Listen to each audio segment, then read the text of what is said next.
Kalau beliau nggak mau kerjasama, beliau sendiri rugi nanti. Rakyatnya marah sama beliau, benar nggak? Kader-kader Gerindra yang, ya kan, begitu jadi bupati, wali kota, apa itu istilahnya tuh, bertatang betenteng. Pemimpin jangan hanya berpikir tentang pendapatan. Kalau pemimpin hanya berpikir pendapatan, maka di otaknya dalam setiap waktu bagaimana meningkatkan angka pendapatan, yang pada akhirnya pajak ditingkatkan.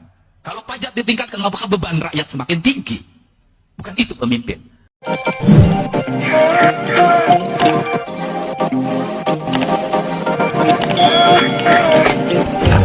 Berbeda halnya dengan DPR yang mengupayakan supaya pajak rakyat supaya digenjot lagi.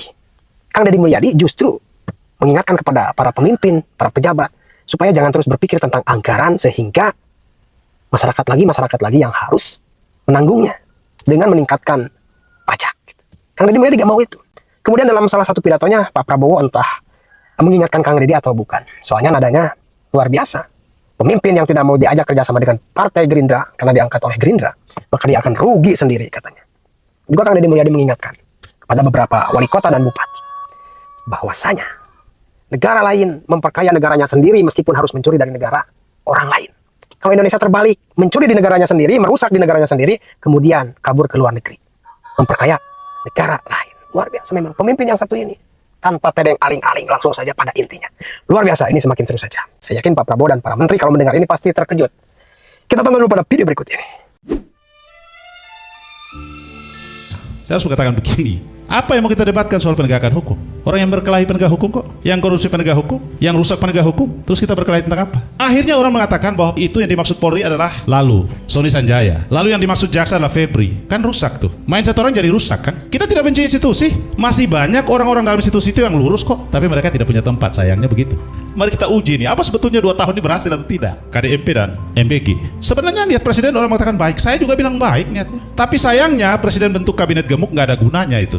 Menteri-menteri yang ditugasi presiden untuk ngurusi MBG dengan tata kelola yang baik, urusi KDMP supaya jangan ngerampok bank dengan cara begitu. Nggak mampu tuh, nggak becus. Tapi presiden nggak pikir tuh reshuffle, malah kasih penghargaan, tepuk tangan. Hormati mereka tuh. Dan menteri-menteri itu juga kerjanya menjilat presiden. Julhas, siapa lagi tuh? Banyak tuh. Maka satu hal yang saya harus katakan, Presiden Prabowo ini pidatonya heroik betul. Sampai-sampai dia minta warga negara pindah warga negara itu. Heroik betul tuh pidatonya itu. Dia bilang kalau nggak senang lagi, Anda boleh pindah warga negara. Mau kabur silakan kabur aja kan. Sekarang dia lebih keras lagi tuh tunnya itu. Pertanyaan sederhananya, apakah kita bisa menaruh harapan?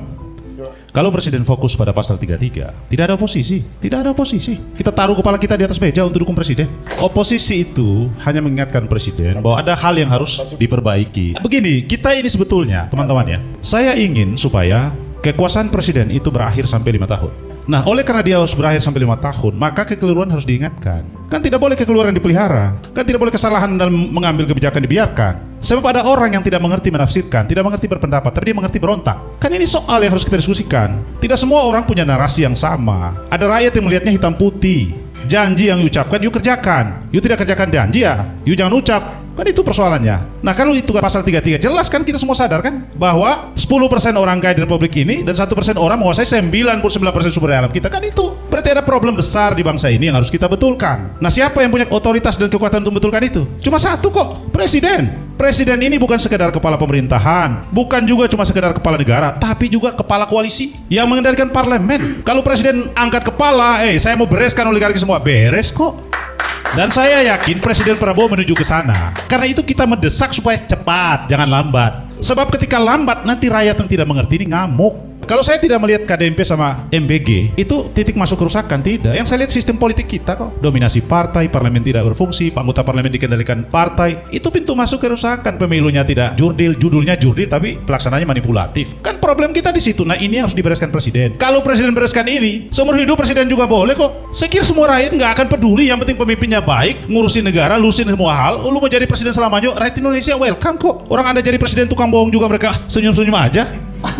Lo banyak omongan yang gak ditepati juga mereka biasa aja. Tapi yang kita mau luruskan jangan sampai kemudian negara besar ini tinggal nama.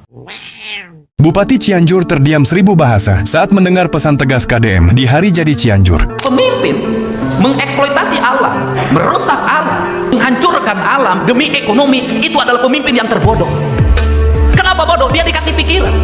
dikasih rasa. Orang barat mengembangkan pikiran, daripada negaranya hancur, lebih baik negaranya dibuat menjadi negara ekologi, negara berkekuatan hijau. Dia nyuri di negara lain untuk negaranya. Orang barat nyuri di negara lain sejak era kolonial sampai hari ini. Yang penting rakyatnya makmur, yang penting udaranya bersih, yang penting di kampung sungainya bersih, yang penting gunung-gunungnya indah, yang penting pelatarannya hijau, semua ditata. Tetapi negaranya melakukan kerusakan di tempat lain, mengambil duit di tempat lain untuk negaranya. Itulah negara lain. Tapi di kita terbalik. Apa yang terbalik di kita? Merusak di negaranya, membawa uang ke negara lain. Merusak di Cianjur, pesta di Jakarta. Merusak di Cianjur, pesta keluar. Nggak boleh. Dari situlah saya melarang kegiatan studi tour. Dari situlah saya melarang para kepala dinas untuk pergi keluar kota dengan menggunakan dana APBD. Kenapa? Anda untuk mendapat APBD itu ngambil ini, ngambil ini, ngambil ini. Setelah itu uangnya dibawa berpesta di tempat lain. Saya tidak mengizinkan karena saya mencintai Tatar Sunda dan Tatar Jawa. Ini prinsip. Jadi kalau Anda, kenapa orang lain maju? Mereka mempertahankan negaranya dengan penuh nasionalismenya. Mereka menjaga sungainya, menjaga air, menjaga rakyatnya. Mereka membela bangsanya dengan sepenuh hati. Kita terbalik, Pak. Kita berbuat kerusakan di kampung kita, membawa uang ke tempat lain, Pak. Dan saya katakan, iya, lamun pamimpin jeung rakyat nangis kieu, iya bangsa, iya daerah moal maju. Naon sababna dikutuk ku karunya. Jadi itu ya, pertanyaannya, apakah Pak Prabowo sebagai Presiden Indonesia masih bisa diharapkan ketika kita menyaksikan bersama-sama bahwa sudah hampir tidak ada lagi yang bisa kita harapkan terhadap pejabat-pejabat di negeri ini selain kepada Kang Deddy Mulyadi, TNI Polri, Jampinsus, dan yang lain sebagainya. Kita tahu semua kasus-kasus mereka sangat besar sekali yang selama ini ditutup-tutupi, yang selama ini selalu digembor-gemborkan mereka itu pahlawan dan lain sebagainya. Tentunya yang lebih bertanggung jawab atas semua ini, yang lebih memungkinkan bisa menuntaskan semuanya adalah tidak lain dan tidak bukan pemimpin tertinggi di Indonesia, yaitu Presiden. Dalam hal ini Presiden Prabowo Subianto.